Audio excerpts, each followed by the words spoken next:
अस्सलाम वालेकुम दोस्तों, सज्जनों, भिरावो, वसीत वासियों। सुन सी बहु मुद्दत दे बाद एक दफा वलात वाली खिदमत हाजिर थी गए हैं। गैर हाजिरी दी तुसां सारे सज्जने कोलो दोस्तें कोलो माजरत करने हैं। अज तुहाडी खिदमत सिंह अहमद खान तारिक साहब का एक कलाम गिन के हाजिर थे हैं। सुन सो दोस्तें नाल भी जरूर शेयर करे सो। सियाणी फरमेंदन के है कई दे सजन सोहनी सलाह, क्या राह घिना क्या कर घिना।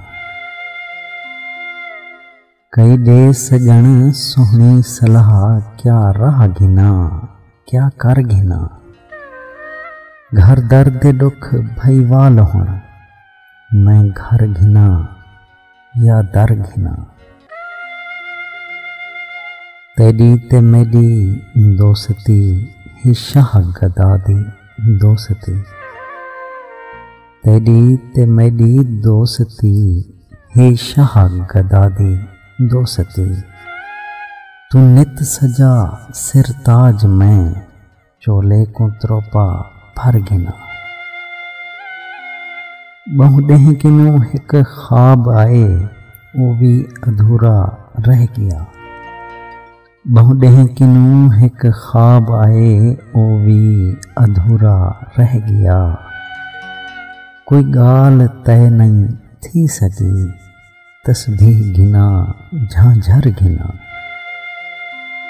तारिक न वन बरसात है, एडू भी सिर सकरात है। तारिक न वन बरसात है, एडूवी सिर सकरात है। वेंदई जेकर झट तई वनी, नी खड़ वने मैं मर घिना। वेंदई जेकर झट तई वनी, नी खड़ वने मैं मर घिना। कई दे सजन सोही सलाह, क्या राह घिना क्या कर घिना। बहुत शुक्रिया सोना सिंह, कमाल मेहरबानी। दुआएं याद रखे सो अल्लाह पाक तो को सारे वसेब को अपने हिफ्ज़ व अमान च रखे। रब सोने दे हवाले से।